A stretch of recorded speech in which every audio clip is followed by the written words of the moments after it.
Welcome to the University of Dubuque online training for active shooter. This course helps you prepare to respond to an active shooter situation. This course will provide you with valuable information that could save your life or a loved one if you are ever in a hostile situation. So there are 3 keys to keeping yourself safe during an emergency. The first one is know how to respond. Studies have shown if a person has at least thought about what they would do in an emergency situation, it increases their chances of surviving that emergency. The second key is know your surroundings. So whenever you're in a new place, try to find out where the nearest exit is, what are the alternative exits, and find out where the severe weather shelters or the shelter-in-place locations are. Because in an emergency, you will not have time to try and figure these out. This will save you that precious time. The third key is to have a plan of action. What can you use as a weapon? Where can you hide? And how can you barricade the door if you have to do that? So here are some things that you will see on campus. The emergency flip charts on the left are in every classroom. In the center are reference cards that are in UD vehicles and most of the resident halls. Each gives a brief description of what to do in different types of emergencies. The bag on the left contains first aid supplies and are also located in every classroom. So here are some important numbers while you're on campus. When using a campus phone, you will have to dial a 9 first to get out, so it would be a 911. Our number, if you're using a cell phone, you would have to put the area code in, which is 563-589-3333, and we are here 24 hours a day, 7 days a week. Non-emergency numbers, of course, our number is the same, and then the City of Dubuque non-emergency is 563-589-4415. So in most major disasters and critical incidents, the people who will save you will not be wearing badges. Part of any active shooter training now includes basic first aid. The Stop the Bleed program was started as a result of victims dying from uncontrolled bleeding. Bystanders can learn basic first aid techniques to control bleeding. Every classroom, as I said, is supplied with those red bags with first aid items. So the first things you want to do to control the bleeding is apply direct pressure. And then the second thing is elevation. Try to get the wound higher than the heart. Lay the person down and elevate the arms or the legs if you can. And the last resort is a tourniquet.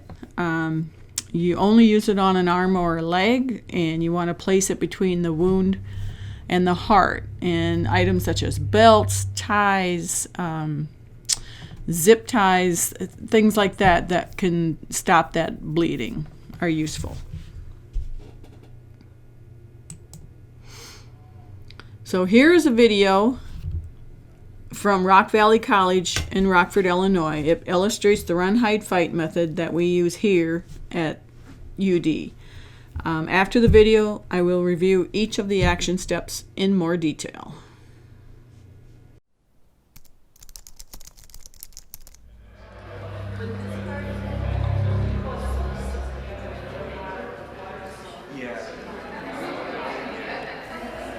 You hope that it will never happen.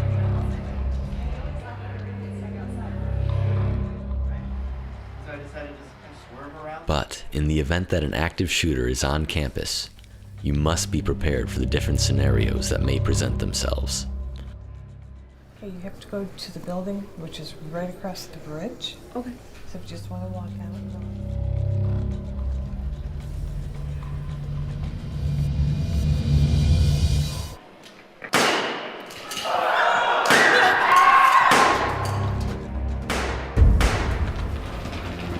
If it sounds like gunfire, assume that it is and react. Barricade the door and lock it if possible. Turn off the lights and call the police if you are able. Gather objects to use as weapons and hide from the view of the gunman. Keep quiet and calm.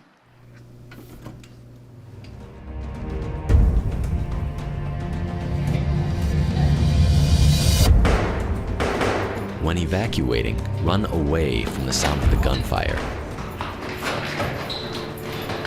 Distance yourself from the building where the shooting is taking place, and notify the police as soon as possible.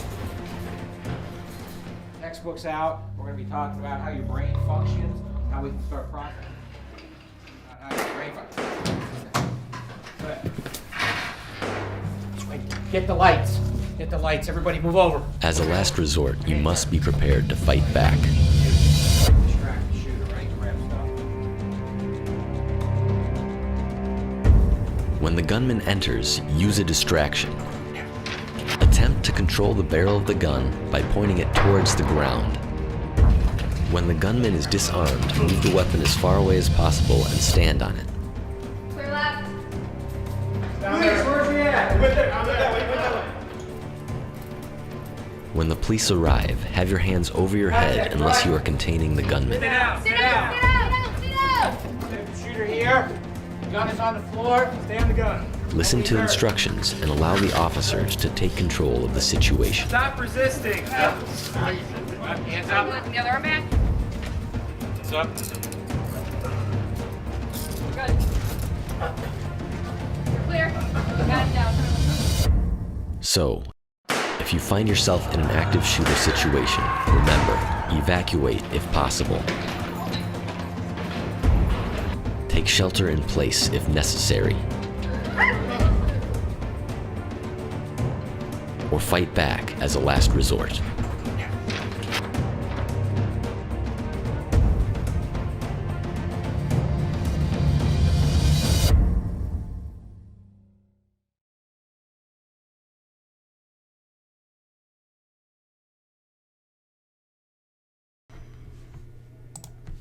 So the video illustrates pretty good what to do in the event of an active shooter. So the best option you have in any of these situations is to run. If you can safely get out of the building, get away from the area.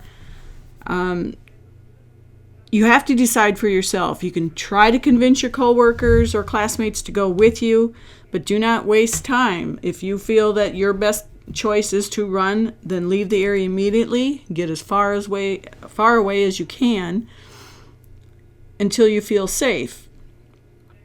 Call 911 and tell them what you saw and where you were located at, so they can use that information when they arrive on scene. Your next best option, if you can't run, is to hide. So you want to lock and barricade the door. There is no known case in the USA of an active shooter trying to break down and enter a locked or barricaded door. They simply move on. They know they only have so much time before law enforcement arrives. So stack anything you can in front of the door. Lock it if you can do that, and you want to be quiet. Silence your cell phones or computers. Stay away from any windows, or if the door has windows in it, stay out of that view. Is there a window that you could use to escape through? And as a last resort, be prepared to fight. Start formulating a plan to give yourself the advantage if there's others in the room with you.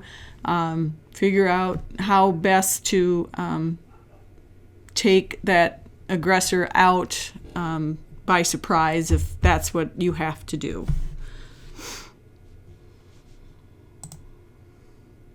So, and of course, the last resort is to fight, and you fight for your life.